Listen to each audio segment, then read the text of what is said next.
কেন? আপনাদের কি সব কথা বলতে হবে নাকি? শিবা, এইভাবে কথা বলতে হচ্ছে বড়দের সঙ্গে? বাবা যেটা জিজ্ঞাসা করেছে সেটা উত্তর দাও। দেখুন, আমি কোথায় যাই কি করি এসব বলতে আমি অভ্যস্ত নই। অভ্যাস বদলাও শিবা। এখন তুমি একটা পরিবারের অংশ। তোমার whereabouts, মানে তুমি কোথায় যাচ্ছ কি করছো এটা জানার অধিকার তোমার পরিবারের আছে।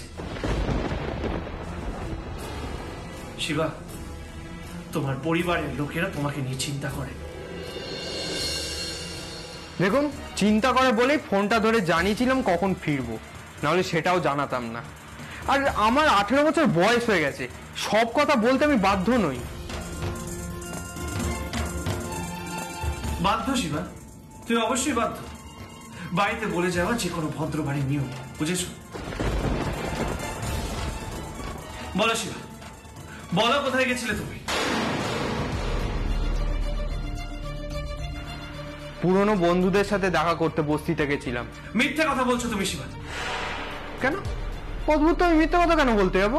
মিথ্যে কথা তুমি বলছো শিবা, কারণ তুমি যেখানে গেছিলে সেখানে যাওয়ার প্রমাণ আমি পেয়েছি। আমি জানি তুমি মিথ্যে বলছো।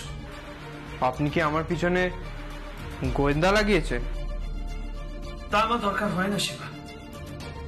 সবসময় জানবে আমার এক্সট্রা দুটো চোখ সবসময় আমার সন্তানদের উপর থাকে। শিবা, আমি ভালোভাবে জানি তুমি মুখার্জি কাকুর বাড়িতে গেছিলে।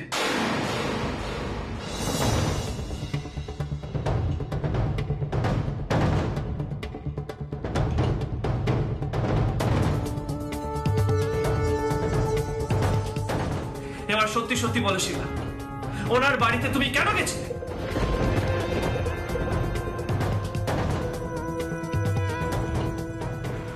ওই উইলের ব্যাপারে কিছু জিনিস জানার ছিল, তাই গিয়েছিলাম।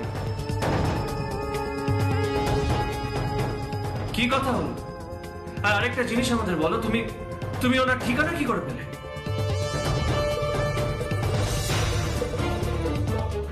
জোগাড় করেছি, ঠিক আছে? আর ওনার সাথে এমনিও আমার কথা হয়নি।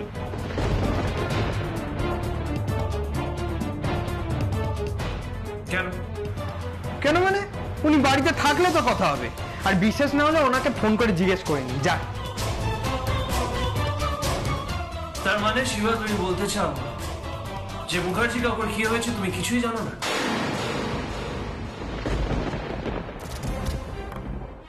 কি মানে কি জানবো? মুখার্জি কাকু মারা গেছে শিবা। একটা রোড অ্যাক্সিডেন্টে ট্রাক ওনাকে পিছে চলে গেছে।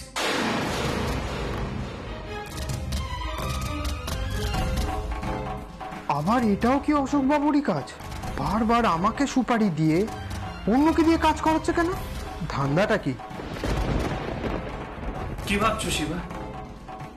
আজকের ঘটনার সাথে আমার বাবার মৃত্যুর কোনো মিল পাচ্ছ তুমি?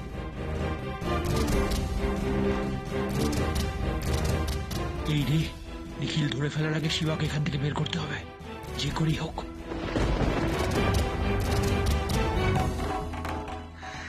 নিখিল, আমি বলছি কি, কেউ কিছু বলবে না, এখন শুধু আমি বলবো। আর শিবা কান খুলে শুনবে।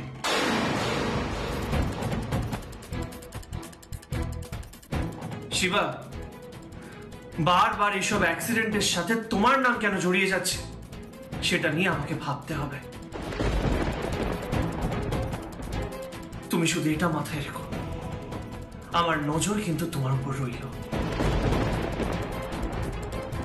তুমি আমার সন্তান বলে আমি তোমার দিক থেকে সন্দেহটা সরিয়ে দেব, এরকমটা কিন্তু নয় শিবা।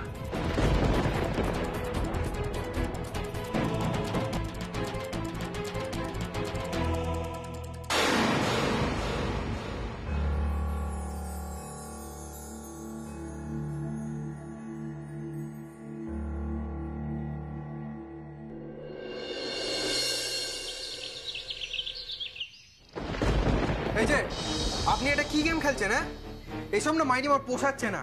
এবার এসব বন্ধ করুন। কি গেম খেললাম তোমার সঙ্গে আমি? গেম নয়, আপনি প্রত্যেকবার আমাকে একটা করে অর্ডার দিচ্ছেন, আর যখন আমি কাজটা করতে যাচ্ছি আমি দেখছি আপনি অন্য একজনকে দিয়ে কাজটা করাচ্ছেন। দিকটা তো ঘুরে আমার পিঠেই আসছে, তাই না? আমি ইচ্ছে করে করাইনি, ওনাকে সরানো দরকার ছিল তাই সরিয়েছি। মানে আপনি ইচ্ছে করে করেননি মানে এটা কি বলতে চাইছেন আপনি? তুমি যতক্ষণ ওনার বাড়িতে যেতে উনি বাড়ি থেকে বেরিয়ে গেছিল, আর নিখিলও এখানে তাড়াহুড়ো করে ওনার বাড়িতে পৌঁছানোর চেষ্টা করছিল। আমি কি করতাম বড়? হ্যাঁ, কি করতাম? তাড়াতাড়ি করে ওনাকে না সরিয়ে দিলে হতো, কোনো উপায় ছিল না। নিখিল বাবু আমাকে কিভাবে সন্দেহ করছিল দেখলেন তো, শুনলেন তো? আমার না এসব আর ভাল লাগছে না। আমাকে দিয়ে যা কাজ করানো আছে কাজটা করিয়ে আমাকে টাকাটা দিন, আর এবার আমাকে ছাড়ুন তো মশাই। আমি তো বলছি তোমায়, ইচ্ছে করে করিনি এবার আমি। আপনি না শুধু নিজের টুকু নিয়ে বোঝেন, আপনি বহুত বড় খতরনাক লোক। আপনাকে একটা কথা আমি পরিষ্কার বলে দিচ্ছি, এই কাজ আমি কখনো করিনি। ওনারা আমাকে ছেলে ভাবছে, ওনারা নিজেদের সন্তানের সব রকম দায়িত্ব কর্তব্য সব পালন করতে চাইছে, আর আমি তাদের সাথে কি করছি? জি, আমি মিথ্যে কথা বলছি, আমি তাদেরকে ঠকাচ্ছি। এরকম না ইমোশন নিয়ে আমি খেলতে পারছি না। বাবা, বিবেক তো দেখছি জেগে উঠছে। আপনি না এসব বিবেক টিবেক ছাড়ুন, ওসব আপনি বুঝবেন না। যে পয়সার জন্য নিজের বাবাকেও খুন করাতে পারে সে আর কি বিবেক বুঝবে?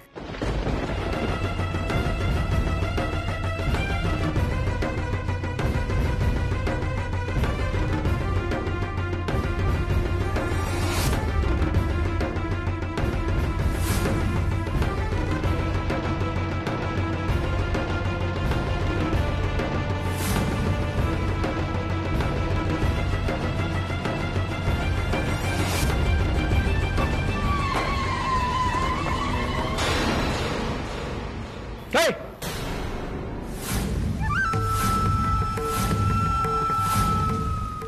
একদম বাড়তি কথা বলবে না, হ্যাঁ?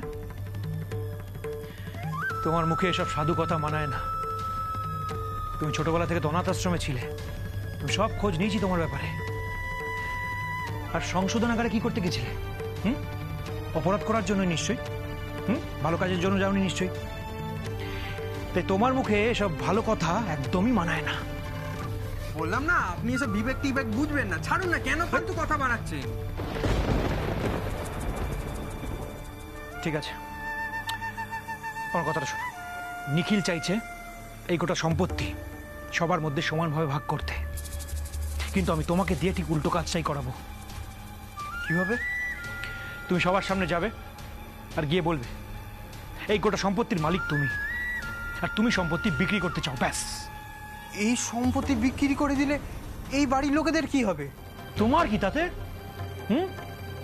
এই গোটা পরিবারকে আমি পায়ের তলায় পিষে রাখবো, বুঝেছ? নিখিল সে আমার অনেক ন্যায় নীতি, তাই না? ওদের ছেলেকে দিয়ে ওদের পথে বসাবো, দেখো এবার। আপনি পরিষ্কার করে বলুন তো আপনি কি করতে চাইছেন, আর আমাকে ছাড়বেন কবে? ছাড়বো খুব তাড়াতাড়ি। এই সম্পত্তিটা বিক্রি করে দিই, তারপর তোমার বকেয়া টাকা তোমায় মিটিয়ে দেবো, তোমায় ছেড়ে দেবো। শুধু একটা সময়ের অপেক্ষা, জাস্ট। কবে আসবে সেই সময়? খুব তাড়াতাড়ি, চিন্তা করো না। আমার আশ্রমে একটা কাজ চলছে, কিছু মানুষকে ধর্মের কাজে আমি একটা জায়গায় পাঠাচ্ছি। সেই কাজটা হয়ে যাক, তারপরে এই কাজে হাত দেব। কিরে, মেজো জেঠুর কাছে ধর্মের কথা শুনছিস?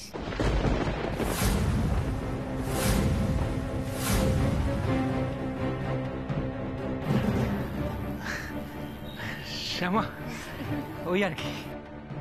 শোন বাবা, মন দিয়ে শোন, আখেরে তোরই লাভ, বুঝলি? যা উড়নচণ্ডী হয়েছিস। তুমি কি শিবাকে কিছু বলতে এসেছিলে শ্যামা? না না মেজ দাদা, আসলে আমি এখান থেকে যাচ্ছিলাম, তাই আপনাদের গলার আওয়াজ পেয়ে এখানে আসলাম।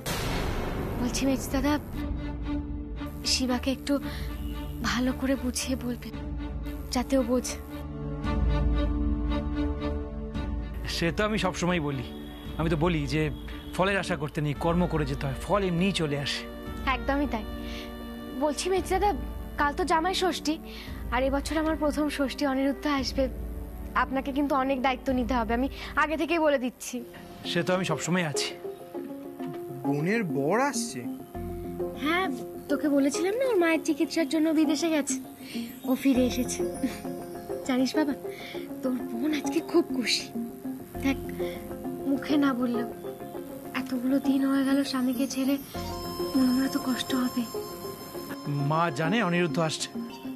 হ্যাঁ, মা তো নিজেই বললো এবছর যখন আমি প্রথমবার ষষ্ঠী করছি তখন যেন বড় করে ধুমধাম করে আয়োজন করি।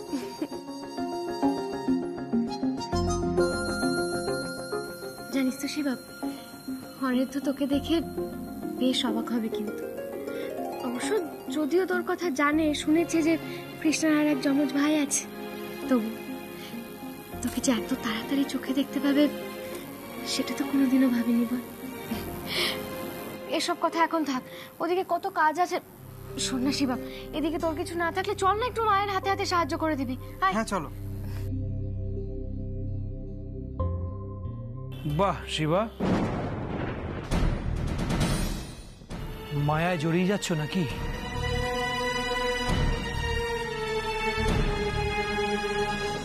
কি ফালতু কথা বলছেন?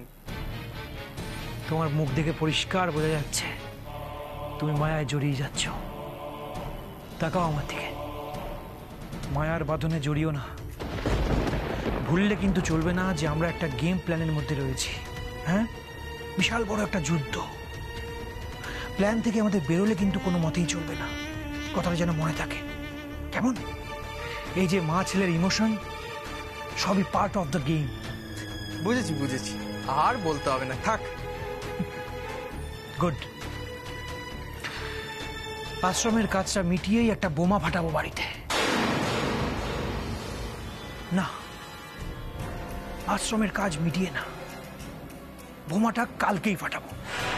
জামাই ষষ্ঠী, সবাই থাকবে, আর সবার সামনেই তো খেলা দেখিয়ে মজা, বোমা ফাটিয়ে মজা।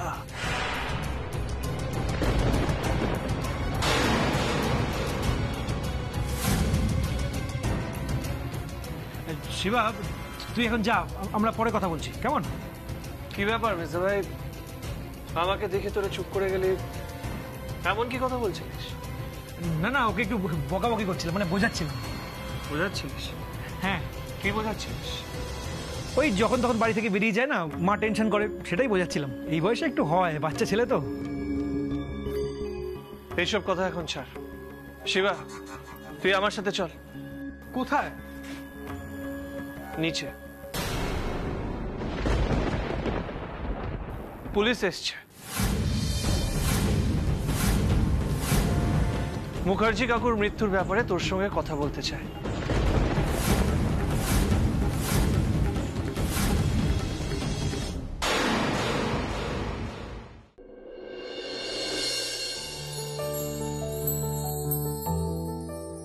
আরে আসুন ঠাম্মি, দেখো আমি কাকে নিয়ে এসেছি।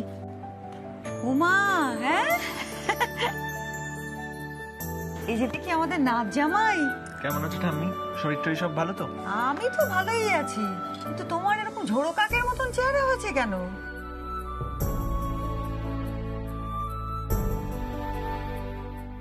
কেন ঠাম্মি, তোমার বুঝি আর আমায় পছন্দ না? উমা, শোনো ছেলের কথা, আমি কি সে কথা বলেছি নাকি? আমি তো বলছিলাম স্বাস্থ্যের কথা, রূপের কথা তো বলিনি। ও ছোট দিদি, বলছি যে ছেলেটা যাতে ভালো খাওয়া দাওয়া করে, একটু দেখিস তো। সে তো তোমার নাচ জামাই, তুমি বুঝে নাও না ঠাম্মি। ঠাম্মি, এটা কিরকম হলো? মানে আমি এত দূর থেকে এলাম তোমার আদর আপ্যায়ন পাবো বলে, আর তুমি তো আমায় কৃষ্ণার ঘাড়ে চাপিয়ে দিচ্ছ। তাই বুঝি? তুমি কি আমাকে বোকা পেয়েছো? হ্যাঁ, ওসব কথা বললে আমি শুনবো কেন? আমি আমি বুঝি দেখতে পাইনি কার জন্য তুমি ছুটে ছুটে এসেছো? কেন চুপি চুপি গিন্নির সঙ্গে আগে দেখা করা কেন বাপু? কেন বাপু, শুধু কি তোমার গিন্নি তোমার পথ চেয়ে বসেছিল, আর আমি বুঝি পথ চেয়ে বসে থাকিনি? আহা ঠাম্মি, তুমি ভুল বুঝছো। কৃষ্ণা মানে আমার বউ তো অজুহাত, তোমার সাথে দেখা করবো বলেই তো আমি এসেছি। তাই বুঝি? দেখেছিস ছোট দিদি, ঠাম্মিকে বুড়ি পেয়ে কেমন মাথায় টুপি পরাচ্ছে। হ্যাঁ, আয় অনিরুদ্ধ, আজ তোমার সাথে একজন নতুন মানুষের দেখা করাবো। বলো তো, এ কে?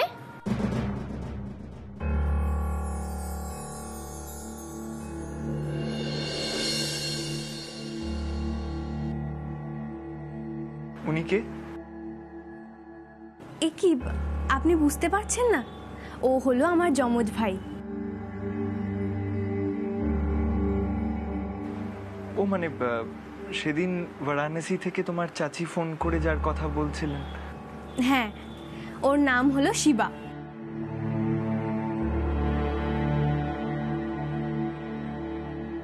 ছেলেটা আমাকে এইভাবে দেখছে কেন? চেনে নাকি? যা বাবা। উনি কৃষ্ণার ভাই? হ্যাঁ অনিরুদ্ধ, শিবাই আমার হারিয়ে যাওয়া সন্তান। এতগুলো বছর পর আমি আমার ছেলেকে আবার খুঁজে পেয়েছি।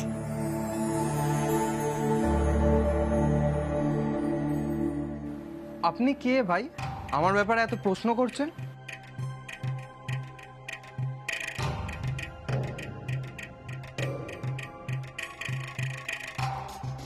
শিবা, উনি তোমার জামাই বাবু, কৃষ্ণার হাজবেন্ড।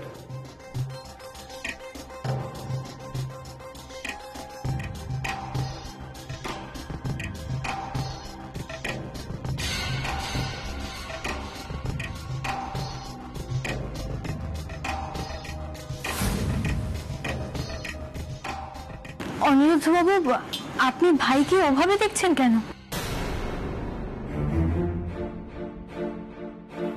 শিবা,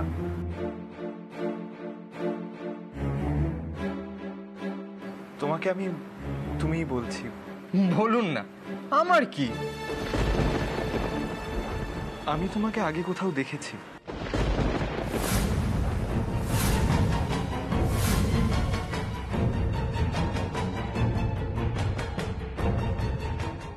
এক্স্যাক্টলি কোথায় দেখেছি সেটা বলতে পারবো না, কিন্তু কিন্তু তোমায় আমার খুব চেনা চেনা লাগছে। না ভাই, আসলে অনেকদিনই হলো এই শহরে আছি। বলতে গেলে এখন এই শহরেরই ছেলে। ওই রকে বসে আড্ডা মারি, চায়ের দোকানে বসি, তারপরে এদিক ওদিক ঘুরে বেড়াই, তো হয়তো ওখানে কোথাও দেখেছেন। আর এমনি আমি ভদ্রলোকেদের দিকে বেশি তাকাই না। শিবা, না মা, আমি তো ভুল তো কিছু বলিনি। আমি তো আগে এরকমই ছিলাম। আর আপনার যদি শ্মশান টশান যাওয়ার অভ্যেস থাকে, তাহলে আপনি আমাকে ওখানেও দেখতে পারেন। না, সেটা জানি না, কিন্তু তোমায় আমার বড্ড চেনা চেনা লাগছে। এরকম কোনো জায়গায় আমি তোমায় দেখিনি, অন্য কোনো জায়গায় দেখেছি।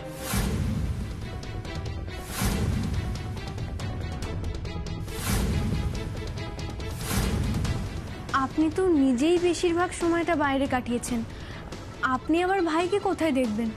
কৃষ্ণা, আমি তো সেটাই মনে করতে পারছি না, কিন্তু আমি ডেফিনেটলি ওকে আগে কোথাও দেখেছি। কোথায় দেখেছি?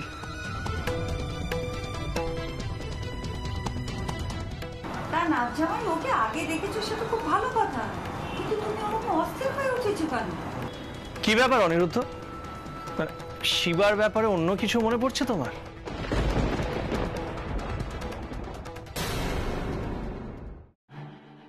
আমার কি মনে হয় বলো তো? দেখো, শিবার আচরণ তো একটু অন্যরকম, তাই বোধহয় অনিরুদ্ধর একটু অসুবিধা হচ্ছে, তাই না অনিরুদ্ধ? মানে এটা আবার কি হলো? শিবা, আমি কথা বলছি তো। আসলে অনিরুদ্ধ, শিবা ছোটবেলা থেকেই, এক কথায় বলতে গেলে, শিবা খারাপ পরিবেশে অপরাধী কিছু মানুষের সঙ্গে বড় হয়েছে।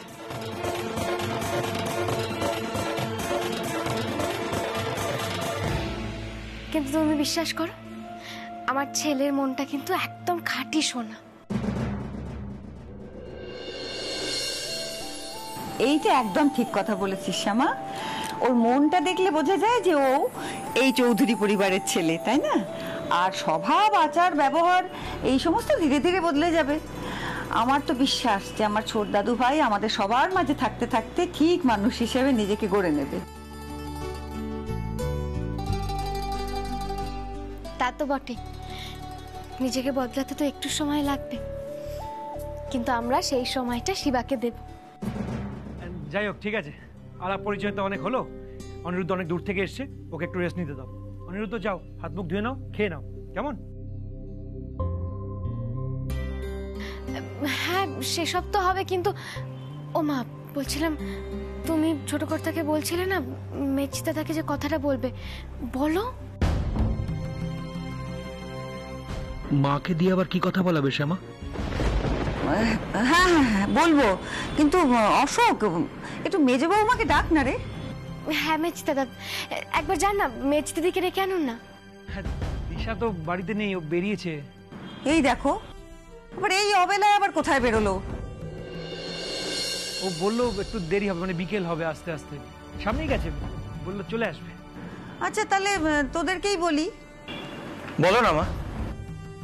হ্যাঁ বলছিলাম যে বাড়িতে তো অশান্তি, ঝগড়াঝাঁটি, বিপদ লেগেই আছে, কিন্তু একটা জিনিস তো খেয়াল করেছিস যে এইবারে আমাদের অনিরুদ্ধ আর কৃষ্ণের প্রথম জামাই ষষ্ঠী। তো তোদের বাবা বেঁচে থাকলে এই জামাই ষষ্ঠী তো খুব হই হই ধুমধাম করেই হতো। তা আমি বলছি যে আমাদের জামাই ষষ্ঠীটা তো এবার পালন করা উচিত নাকি?